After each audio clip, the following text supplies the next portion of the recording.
We're going to start with a question from Donnie, who wrote in about uniting Springfield. I want to read you a little bit from this. He said, "Dear Springfield, I'm ready for a day when you aren't just judged by your address. There isn't a north or south, just a Springfield.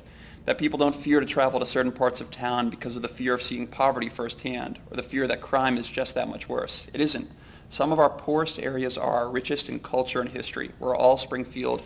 Let's not forget that." So I wanted to open this up actually to the panel. Actually, maybe we can start with Becky. There are parts of the Springfield that are more isolated from the city than others. What can the city do to unite its population and try to become that united Springfield? I think the city is already trying to address these kinds of issues. I don't know if you're familiar with Community Partnership of the Ozarks, but that particular organization, they are in neighborhoods. And we have different organizations that set up neighborhood associations. And when you start getting involved, and folks, that's the key, is get involved one way or another. And first start with the neighborhood because it's right there. It's the most convenient. And once you get involved in associations, get involved in the school system, then those particular things start branching out across the boundaries, across the borders into the city. And there are also good opportunities when you start getting involved. You can also get involved in the government issues because then the way our city council is set up is by zones, and a lot of people run for city council that are representing from those particular neighborhood associations. I'm going to move this on down the line. Dr. Stout, you've done some interesting research. You also have worked with the Neighbor to Neighbor program. What are you seeing? Well, one of the things that we know about some socioeconomic differences in the city and in the region is that people who have lower socioeconomic status in terms of their levels of education and incomes tend to be more alienated and disconnected from the community than those who are better off. So if you ask them the question, do you think that the leaders of the city are looking out for your best interests? They're the ones who are most likely to say, no, we don't think so. If you ask, do you think people like you can make a difference in making Springfield a better place to live? They're the ones that are most likely to say, no, I don't think I can make a difference because I don't have a voice. We know that they're less likely to be involved in voluntary activities, less likely to be serving on committees or working on problems that the community faces, but they're the ones who are the most likely to have to deal with those problems. And so there is a significant divide in the community along the lines of civic engagement. And partially it's due to the fact that people are alienated and disenfranchised. It's also partially due to the fact that we lack the civic infrastructure.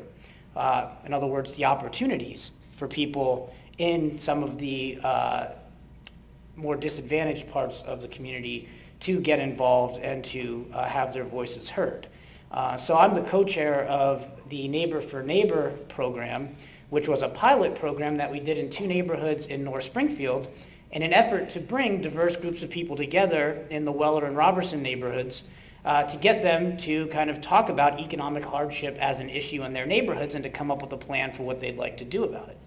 And currently we now have 6 teams working in those 2 neighborhoods of residents from all kinds of backgrounds in those neighborhoods who are working on different projects that they identified over the course of 5 weeks in order to make the community that they live in a better place to live.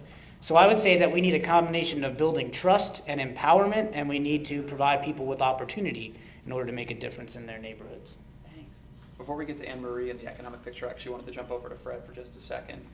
Something that Dr. Stout was saying about infrastructure here. The city has had a number of outreach efforts like the listening tour to try to get the voice of Springfield heard. Where is the city in terms of infrastructure? What are we building towards right now? Well, we went out with a citizen survey this year, and one of the things they came back with and said the 2 most important things are are transportation and growth, and of course they're combined. The two biggest problems we have are transportation and growth. And so we're trying to work away at those things, but to bring different parts of the city together. And I wanted to comment because City Council has just begun a neighborhood advisory council where they have representatives from all of the different neighborhood associations, 26 or 27 of them, and they're meeting with the zonal council members to talk about issues in their own neighborhood. There's a sharing, there's an idea. Somebody brings up a problem in my neighborhood, but somebody else may have come up with a solution to that, or here's maybe how we're doing it. So there is an interest in sharing, and we're trying to bring that discussion together. Sure. And Marie, I want to bring it back to you in the economic picture. Where do businesses in this community fit into this larger picture of the growth of Springfield and these discussions? Well, it seems that more and more conversations like this are common, talking about unification and diversity. And it seems that conversation has turned more from only a quality of life perspective, but to a real business perspective.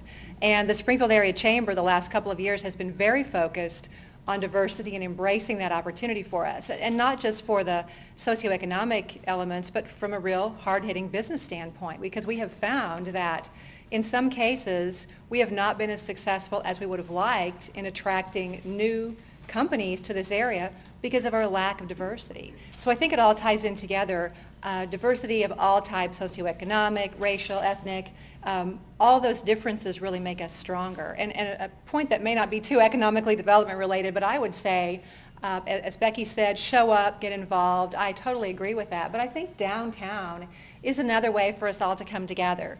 There's residential life there, there's entertainment, there's education. There are a lot of different reasons, the arts, to go downtown. And I think when you go downtown, when I go downtown, I see people of all different types and stripes enjoying what we have as a community there. So I think that's a real gem. Kathleen, the library sees a wide range of people, from the young, the elderly, and a lot of different types of people with different interests. What is the library doing to try to serve a number of different needs across the community? Well, we have programs for to help parents with early literacy issues. So we have story times for children in all of the 10 branches that we have in Springfield and Greene County, and we have teen programs and adult programs. And we're always there is a plan for looking at populations across the district, and a lot of libraries are doing this now. It's called the Tapestry Study, and you look at the kinds of people who are in your library attendance areas, and they're sort of divided up by certain categories.